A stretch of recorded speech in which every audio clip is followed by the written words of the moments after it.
Students, I hope कि आप सब खैरियत से होंगे। मैं हूं आपका English trainer Asad Farooq Khan. Lecture number 12 के साथ एक्टिव एंड पैसिव वॉइसेस हम डिस्कस कर रहे थे। आज हम पास्ट टेंसेस के एक्टिव एंड पैसिव वॉइसेस को इंशाल्लाह कवर करेंगे। और आपको कल मैंने प्रेजेंट के वॉइसेस सारे समझाए थे, उनका हमने कॉन्सेप्ट क्लियर किया था। इसके अंदर भी कोई ख़ास बात नहीं है, बस वही स्ट्रक्चर समझना है, वही हेल्पिंग वर्ब है, वही बाई है, वही थर्ड फॉर्म है। तो कोई मुश्किल चीज़ यहाँ पे भी नहीं है, लेकिन हर टेंस समझाना मेरा फ़र्ज़ है और मैं आपको समझाऊंगा। बहुत अच्छा लगता है जब आप लोग YouTube को शेयर करते हैं, कमेंट्स करते हैं वीडियो के नीचे, अप्रिशिएट करते हैं। आप लोगों की सपोर्ट जो है वो बहुत ही काबिल तारीफ़ है, मुझे हौसला देती है, मुझे हिम्मत देती है और मुझे और अच्छा काम करने के लिए मोटिवेशन आप लोगों के कमेंट्स से मिलती है। Thank you so much. आज हम पास्ट इंडेफिनाइट टेंस को भी कवर करेंगे इंशाअल्लाह, और मेरी पूरी कोशिश होगी कि आज हम फ्यूचर के जो दो टेंस हैं या जो तीन टेंस बनते हैं या दो टेंस बनते हैं उनके भी कवर कर लें, ताकि कल हम इसका एडवांस लेवल ख़त्म करके आगे बढ़ें नए मॉड्यूल की तरफ। और आप लोगों की इंग्लिश इंशाअल्लाह विद इन 3 to 4 मंथ्स इंशाअल्लाह प्रो लेवल का आपका ग्रामर होगा। और आगे हमने स्पोकन भी पढ़नी है, उसको भी समझना है, सेंटेंस स्ट्रक्चर पे भी काम करना है। तो तब तक आपने मेरे साथ हमेशा जुड़े रहना है। अपने फ्रेंड्स के साथ इस चैनल को शेयर करें, अपनी फैमिली के साथ शेयर करें। जो स्टूडेंट्स हैं जो एकेडमी ज्वाइन नहीं कर सकते, जो ट्यूशन फीस पे नहीं कर सकते, तो आपको चाहिए कि आप इस चैनल को ज़्यादा से ज़्यादा शेयर करें, ताकि बहुत से लोग इसको ज्वाइन करें, सब्सक्राइब करें और वो फ़ायदा उठा सकें। आपके किसी शेयर से अगर किसी बंदे ने अच्छी इंग्लिश सीख ली, वो लाइफ में आगे बढ़ गया, और इसका जो अजर है वो डेफिनेटली आपको भी मिलेगा और मुझे भी मिलेगा। तो हम शुरू करते हैं बगैर किसी वक्त को ज़ाया किए। और इसमें भी हमने सबसे पहले देखना है एक्टिव का जो स्ट्रक्चर था हमारा, ठीक है। एक्टिव वॉइस का हम स्ट्रक्चर पहले देखेंगे जो हमने पढ़ा हुआ है, उसके बाद हम इसका पैसिव वॉइस का स्ट्रक्चर देखते हैं। एक्टिव वॉइस का स्ट्रक्चर मैं यहाँ पे इसलिए लिखता हूँ कि आपके इसी बहाने टेंस का स्ट्रक्चर भी रिवाइज हो जाता है, वो भी आपकी रिवीजन हो जाती है। फिर हम पैसिव वॉइस में जब उसको इस्तेमाल करते हैं तो ऊपर एक्टिव वॉइस का स्ट्रक्चर लिखा होता है, आपके लिए आसानी होती है चीज़ों को समझने में, ठीक है। तो जब हम पास्ट इंडेफिनाइट टेंस पढ़ते थे तो हमने इसका जो स्ट्रक्चर है वो कुछ इस तरह समझा था और पढ़ा था। उसमें वर्ब की हमने सेकंड फॉर्म यूज की थी, ठीक है। उसके बाद हमारा आता था ऑब्जेक्ट, इतनी सी बात थी, ठीक है। अच्छा, अब इस टेंस के जब हम पैसिव वॉइस बनाएंगे तो फिर हम क्या करेंगे, हम वो स्ट्रक्चर भी देख लेते हैं। कल भी हमने इसी स्ट्रक्चर को डिस्कस किया, तो कोई नई बात नहीं है। ऑब्जेक्ट सबसे पहले आ जाएगा, आपको अच्छी तरह पता है, ठीक है। वाज और वर, इसके पैसिव वॉइसेस में हेल्पिंग वर्ब होंगे, ठीक है। सिंगुलर सब्जेक्ट्स के साथ आप वाज इस्तेमाल करेंगे, ही के साथ, शी के साथ, इट के साथ, या कोई भी आपका सिंगुलर सब्जेक्ट है, कोई नेम है, तो आप वाज इस्तेमाल करेंगे। बाकी यू के साथ, दे, वी, सब के साथ बाकी वर यूज होगा। मेन वर्ब की ऑलरेडी यू नो कि थर्ड फॉर्म इस्तेमाल करनी है, पैसिव वॉइस है, ठीक है। बाई का इजाफा आपको अच्छी तरह पता है, होगा। उसके बाद हमने ऑब्जेक्ट की जगह पे क्या लगाना है, सब्जेक्ट को हम रखते हैं। ये हमारा स्ट्रक्चर है और इसमें कोई मुश्किल नहीं है। ये हमारा स्ट्रक्चर है और इसमें किसी किस्म की कोई मुश्किल नहीं है। हम एक ही सेंटेंस लेंगे, उसका हम एक पॉजिटिव जुमला बनाएंगे, एक नेगेटिव सेंटेंस बनाएंगे और इंट्रोगेटिव भी बनाएंगे और WH वाला भी बनाएंगे, जिस तरह आपको मैंने कल सारा सेंटेंसेस समझाए थे और आपको समझ भी आए थे। आज भी हम उसी तरह करेंगे और आगे बढ़ेंगे। अगर मैं नेगेटिव का, इंट्रोगेटिव का, WH फैमिली या डबल इंट्रोगेटिव का अलग अलग से फॉर्मूला लिखूंगा, एक एक वर्ड चेंज करके, तो जस्ट खाम में वीडियो लंबी हो जाएगी। बातें आपको सारी आती हैं, समझ आपको आ चुकी है। लेक्चर नंबर 9 में भी समझाया, 10 में भी समझाया, 11 में भी हुई है, आज 12 में भी हुई स्ट्रक्चर्स हैं। तो खाम में बात को लंबा नहीं करना, टू दी पॉइंट लॉजिक और स्ट्रक्चर को समझ के आगे बढ़ना है, क्योंकि अभी हमने बहुत सा काम करना है इंग्लिश में और इंशाल्लाह हम करेंगे। अच्छा, मैं कहता हूं जी, पाकिस्तान, एक मिसाल मैं लेता हूं, एक सेंटेंस मैं कहता हूं, पाकिस्तान वॉन द मैच। ये मेरे पास एक्टिव सेंटेंस है, ठीक है, पास्ट इंडेफिनाइट टेंस का ये मेरे पास एक्टिव सेंटेंस है।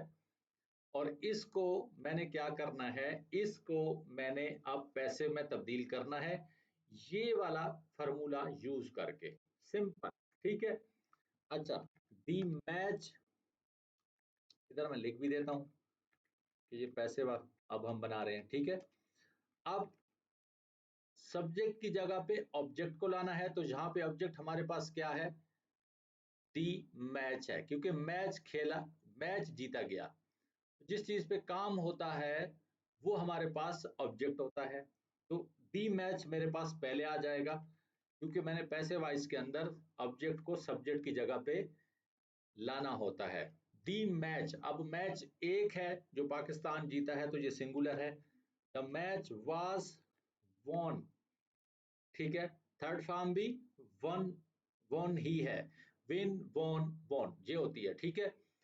अच्छा, the match was won by,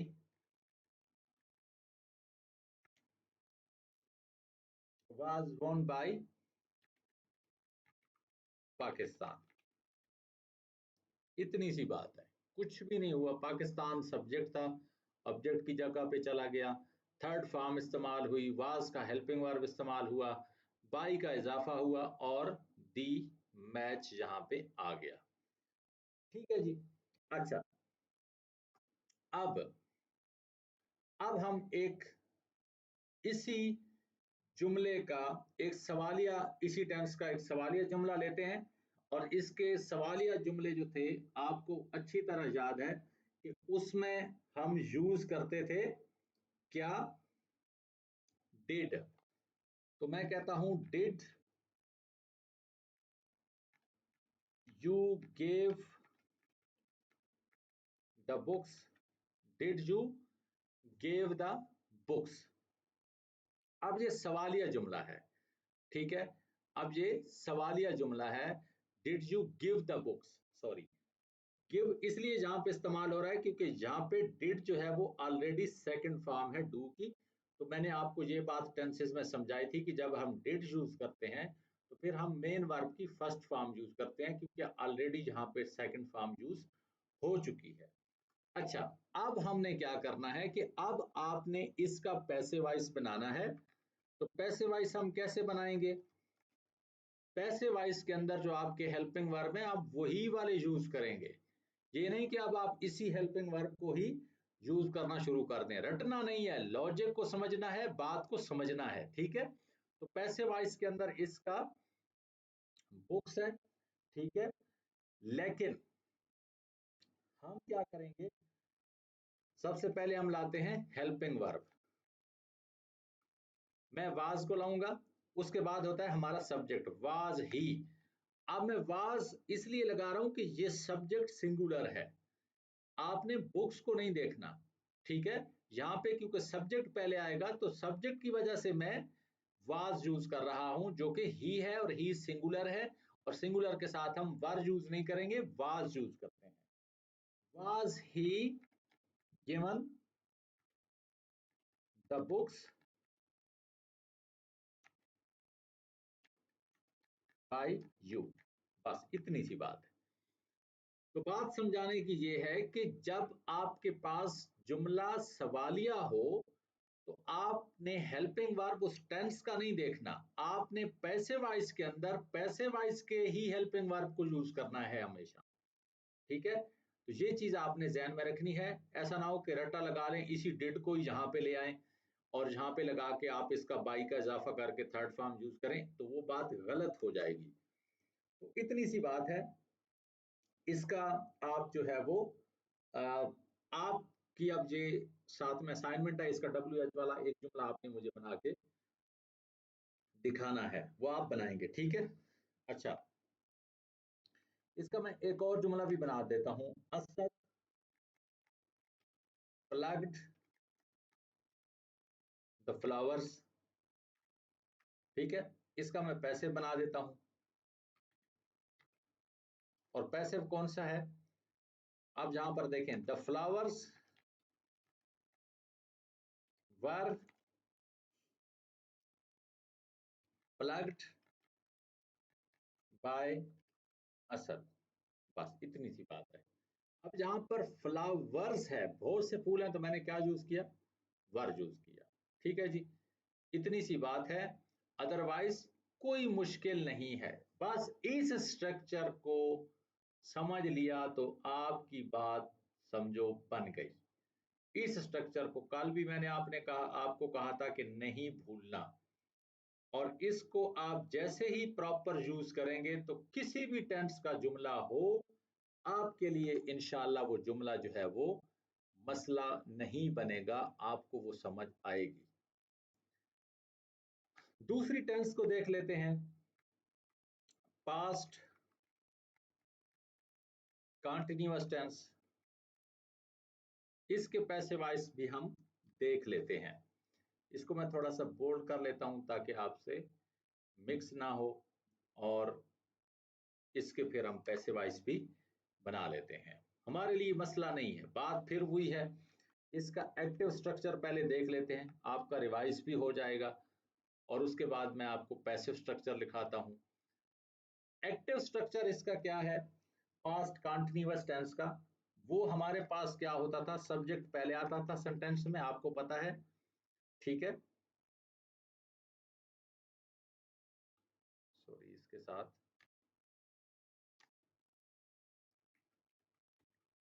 सही करके थोड़ा देख। ठीक है, अच्छा सब्जेक्ट पहले आता है, उसके बाद हमारे पास क्या आता था, उसके बाद इसके हम हेल्पिंग वर्ब यूज करते थे, वाज और वर। पास्ट कंटिन्यूअस के जो हेल्पिंग वर्ब थे हमने पढ़ा था, आपको याद होगा, वो वाज और वर थे। अच्छा, मेन वर्ब की फर्स्ट फॉर्म हम यूज करते थे, लेकिन कॉन्टिन्यूअस है तो आईएनजी का इजाफा भी करते थे। उसके साथ हम क्या यूज करते थे, उसके साथ हम आ, उसके बाद हम ऑब्जेक्ट लगा देते थे सेंटेंस में, इतनी सी बात होती थी। ठीक है, अब पैसिव वॉइस के अंदर क्या होगा, पैसिव वॉइस में कोई नई बात तो नहीं आ जाएगी, वही वाला ऊपर वाला स्ट्रक्चर आपको अच्छी तरह याद है। ठीक है, ऑब्जेक्ट पहले ले आएंगे हम।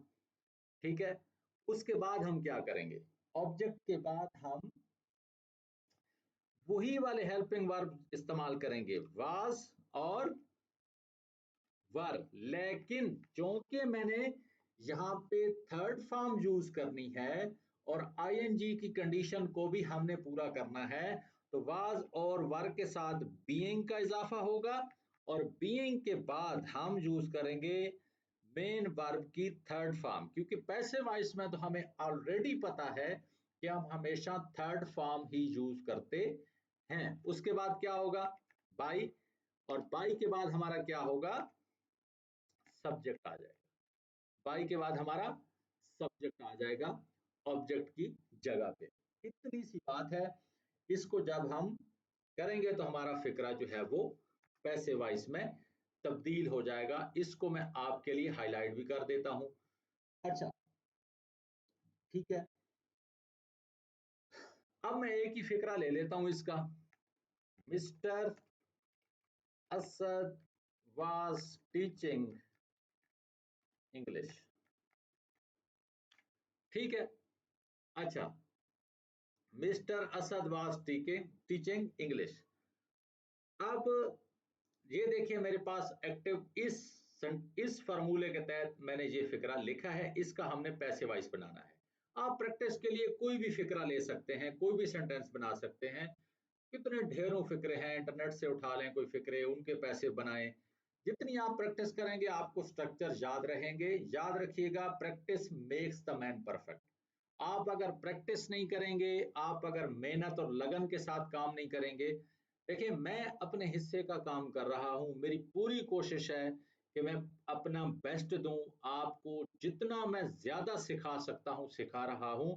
लेकिन आपने अपने हिस्से की प्रैक्टिस करनी है, आपने मुझसे ज्यादा मेहनत करनी है, इंशाल्लाह तो आपके लिए इंग्लिश मसला नहीं होगी। ये नहीं कि आपने लेक्चर सुन लिया, देख लिया, वाह वाह हो गई, उसके बाद आप फिर से भूल गए। नहीं, डिफरेंट किस्म के वर्ब्स लें, आप उनके एक्टिव सेंटेंसेस बनाएं, आपकी जो टेंसेस हैं वो भी आपकी अच्छी होंगी।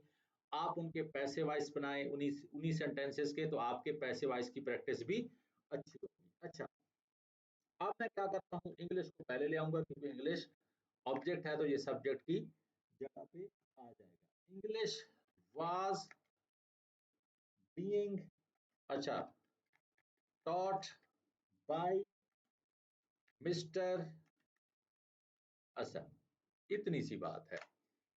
ठीक है, English was being taught by mister Asad.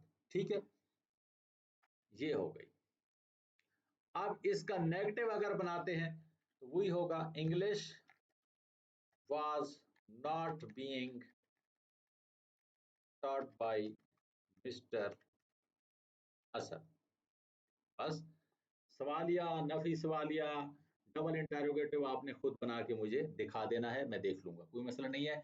और जो लोग मेरे YouTube के ऊपर फॉलो सब्सक्राइबर्स हैं, वो अगर प्रैक्टिस करना चाहें तो वो इसका सवालिया या फिर नफी सेंटेंस या डबल इंटरोगेटिव सेंटेंस नीचे कमेंट्स में बनाए, तो मैं देख लूंगा। अगर कोई गलती होगी तो मैं उनको रिप्लाई कर दूंगा। अच्छा, अब ये बात भी खत्म हो गई, कोई इशू नहीं है। एक यू वाला भी ले लेते हैं। You were driving a car. ठीक है, a car was driving by you. बस, अब देखो मैंने जहां पर यू के साथ क्योंकि वर लगता है तो मैंने वर यूज किया। अब मैंने वाज इसलिए लगाया कि जहां पर मेरे पास अ कार यानी एक कार है, सिंगुलर सब्जेक्ट है, तो फिर मैंने वाज लगाया। तो इन चीजों का आपने, छोटी छोटी चीजें हैं, ये मिस्टेक्स होती हैं, आपने इनको ध्यान देना है। सब्जेक्ट सिंगुलर होगा तो आपने यहाँ पे सिंगुलर ये हेल्पिंग वर्ब यूज करना है, अगर प्लूरल है तो फिर आपने प्लूरल यूज करना है। तो अब एक कार है तो मैंने फिर वाज इस्तेमाल किया। आंखें बंद नहीं करनी, ओवर कॉन्फिडेंस होने की जरूरत नहीं है, ध्यान से सोच के समझ के प्रॉपर वे में स्ट्रक्चर को फॉलो करना है। ठीक है, इतनी सी बात है।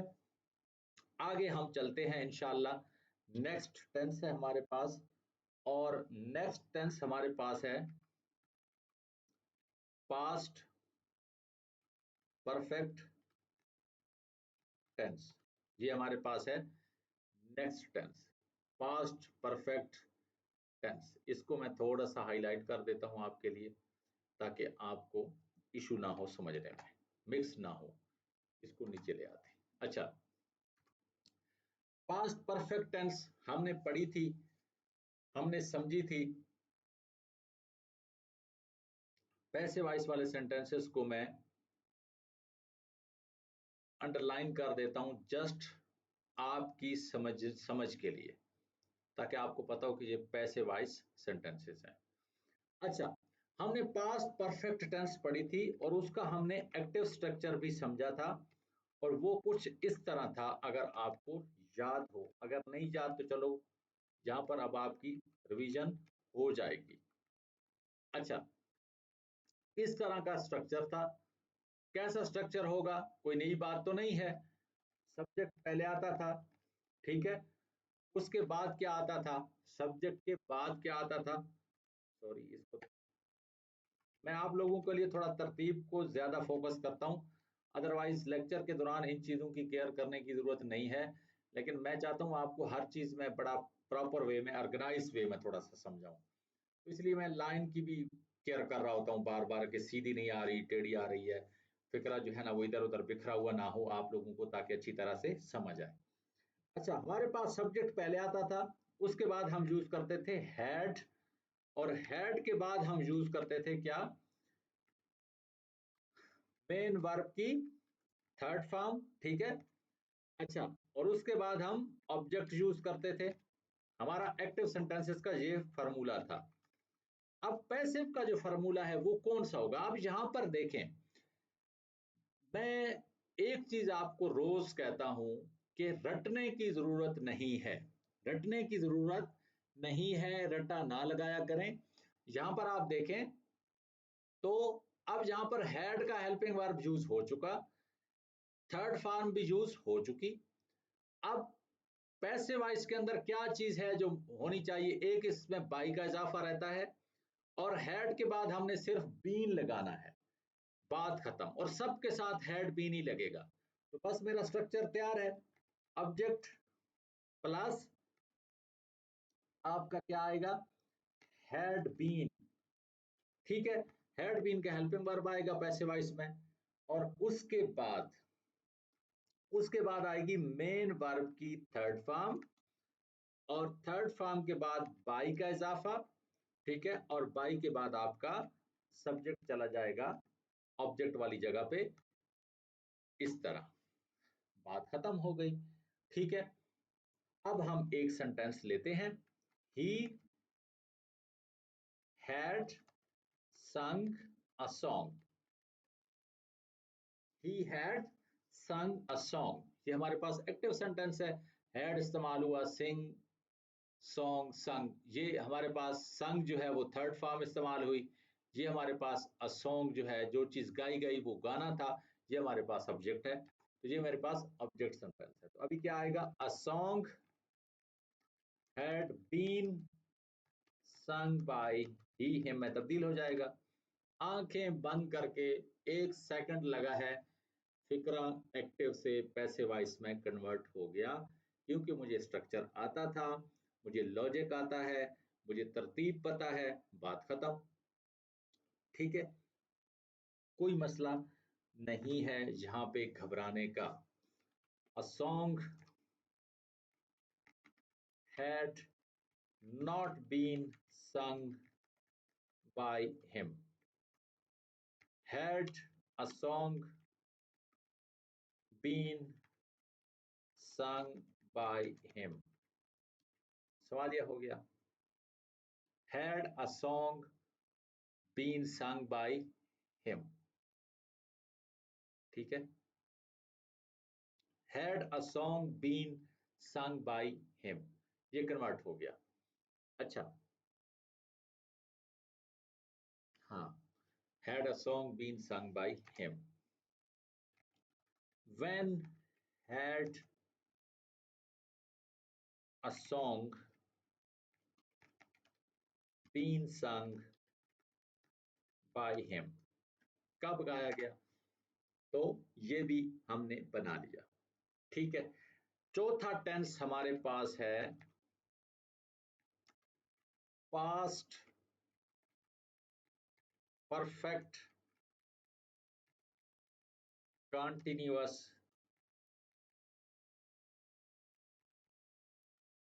टेंस। इसका मैंने आपको ऑलरेडी बताया हुआ है कि ऐसे आपने सिर्फ लिखना है जहां पे नो वॉइसेस, या नो पैसिव वॉइसेस भी लिख सकते हैं, ऐसा ना हो कि आप कंफ्यूज हो जाएं।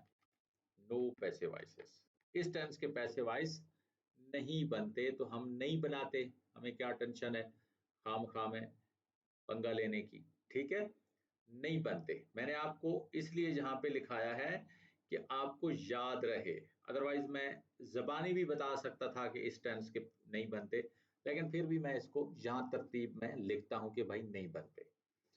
अच्छा, ये बात जहां पे खत्म हो गई, क्लियर हो गई, past continuous, past indefinite, past perfect के हमने पैसिव वॉइस बना लिए। अच्छा, अब हमारे पास रहते हैं दो टेंसेस, और वो है हमारे पास फ्यूचर का हमारे पास पहला टेंस है फ्यूचर इंडेफिनाइट टेंस। और ये बात भी मैं आपको बता दूं कि फ्यूचर के जो पैसे वाइस हैं ये हमारे पास बहुत ही कम यूज होते हैं, ठीक है, ये हमारे पास बहुत ही कम यूज होते हैं, लेकिन हमने इनको पढ़ना है क्योंकि कोई पता नहीं है, किसी एग्जाम में भी आ सकते हैं, कहीं पे पूछे जा सकते हैं। हम अपनी तरफ से किसी किस्म की कमी क्यों छोड़ें, हमने कमी नहीं छोड़नी और हम नहीं छोड़ते, ठीक है। हम इंशाल्लाह इसको भी पढ़ेंगे, इसको भी समझेंगे और इसको भी हमने हर हाल में कवर करना है क्योंकि ये भी कोई मुश्किल नहीं है, आसान है। तो मेरे पास एक्टिव का जो स्ट्रक्चर था वो आपको अच्छी तरह याद होगा। वो होता था सब्जेक्ट प्लस क्या लगता था, विल और शेल, ये आप हेल्पिंग वर्ब इस्तेमाल करते थे। उसके बाद मेरे पास क्या था, उसके बाद मेरे पास था मेन वर्ब की हम इस्तेमाल करते थे फर्स्ट फॉर्म, मेन वर्ब की फर्स्ट फॉर्म इस्तेमाल करते थे। आई और वी के साथ हम शैल इस्तेमाल करते थे, बाकी सब के साथ हम विल इस्तेमाल करते थे। ये भी आपकी मैं रिवीजन करवाता जाऊं आपको ताकि फिर से याद हो। अच्छा, और उसके बाद हमारे पास क्या आता है, हमारे पास आता है ऑब्जेक्ट। इतनी सी बात है, इतनी सी बात है। पैसे वाइज का क्या होगा, पैसे वाइज का होगा ऑब्जेक्ट, उसके बाद होगा विल बी, ठीक है, विल या फिर शेल, और उसके बाद आप यूज करेंगे बी, विल या शेल या फिर बी, और उसके बाद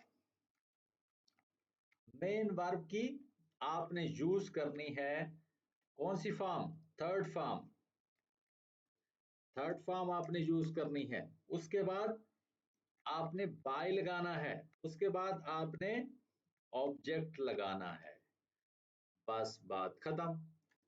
ऑब्जेक्ट नहीं लगाना, सब्जेक्ट लगाना है, सॉरी सब्जेक्ट, ऑब्जेक्ट की जगह पे आपका सब्जेक्ट आ जाएगा।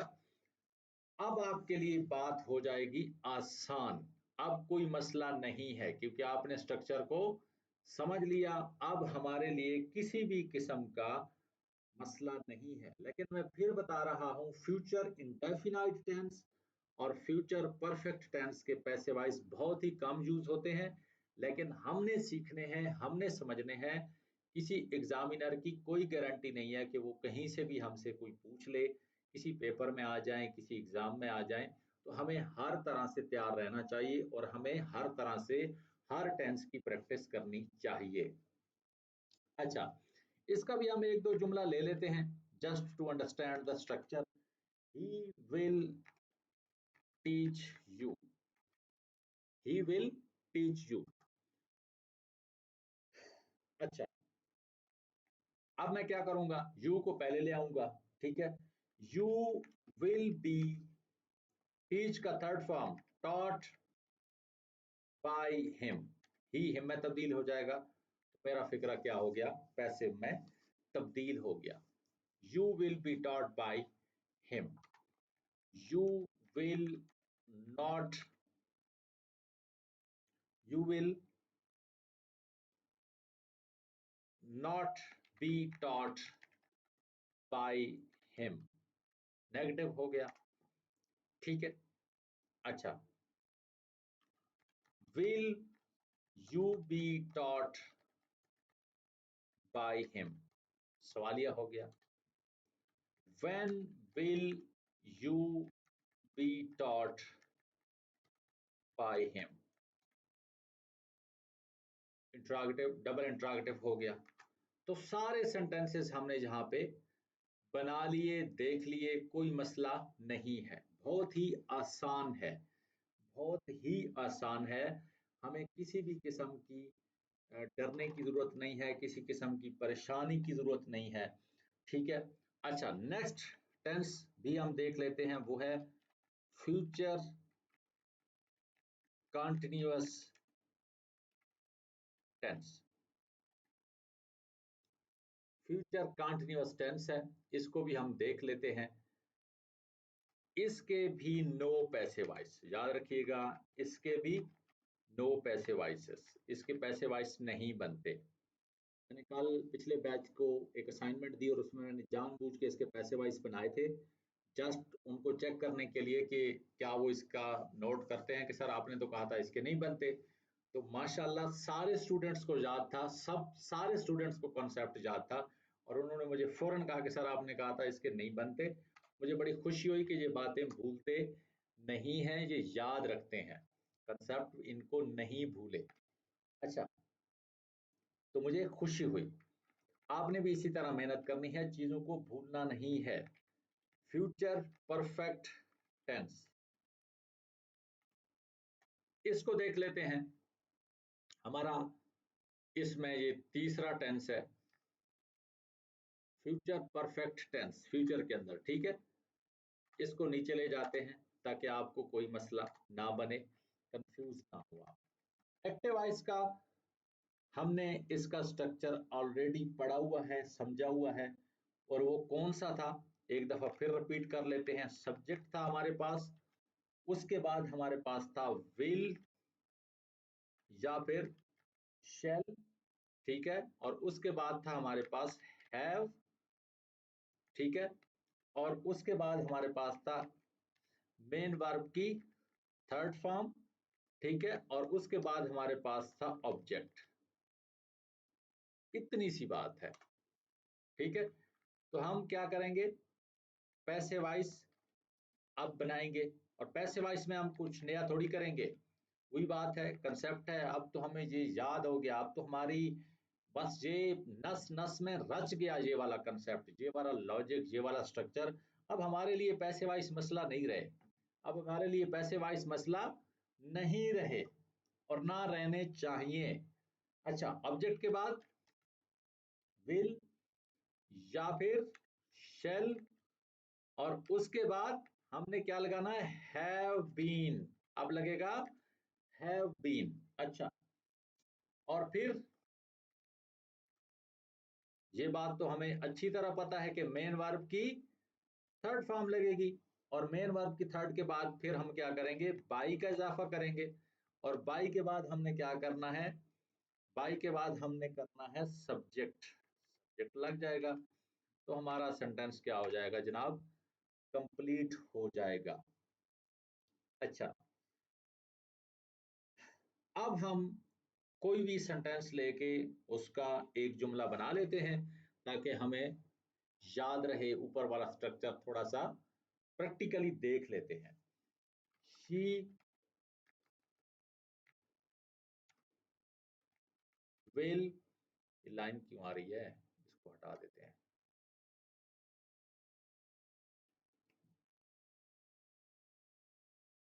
She will have finished her exams. She will have finished her exams. हम क्या कहेंगे, हर एग्जाम्स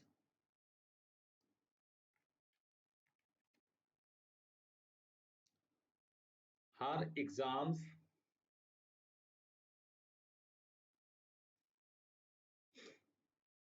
अब यहाँ पे है आई और शेल के साथ हम लगाते थे, आई और वी के साथ हम शेल लगाते थे, और बाकी सब के साथ हम लगाते थे क्या, हर exam shell,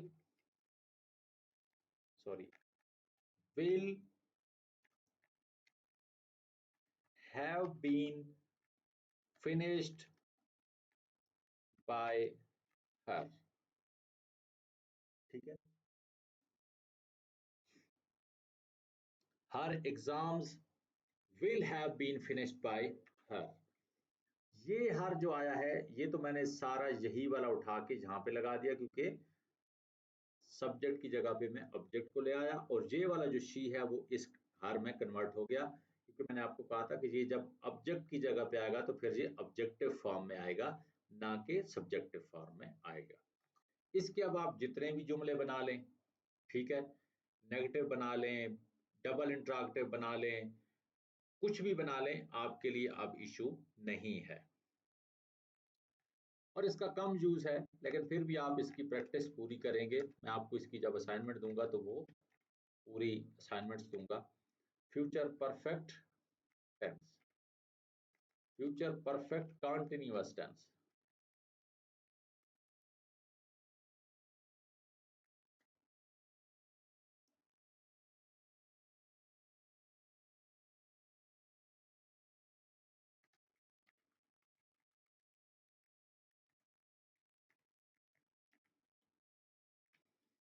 no passive voices, इसके भी पैसिव वॉइस नहीं बनते।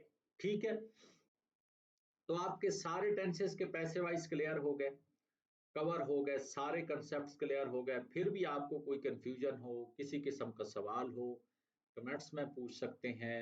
व्हाट्सएप ग्रुप बना हुआ है जिन पेड स्टूडेंट्स का, वहां पे पूछ सकते हैं। आपको इंशाल्लाह इमीडिएट रिप्लाई मिलेगा। अच्छा, कल जो हम इसका लेक्चर लेंगे वो हम थोड़ा सा इसको एडवांस लेवल पे भी समझेंगे। कुछ ऐसे कंसेप्ट्स और भी हैं जो आपको आना जरूरी है। ठीक है, तो वो इंशाल्लाह कल का एक पूरा लंबा लेक्चर बनेगा, तो वो मैं आपको कल समझाऊंगा। आज आपके टेंसेस के सारे पैसे वाइज खत्म हो गए, कंग्रेचुलेशंस। इंशाल्लाह कल इस सिलसिले का लास्ट लेक्चर होगा, तो कल हमारा ये वाला मॉड्यूल भी खत्म हो जाएगा। अपना बहुत सा ख्याल रखिएगा, आगे बढ़ते रहिए। इंशाल्लाह मिलते हैं कल लेक्चर नंबर 13 के साथ। Thank you.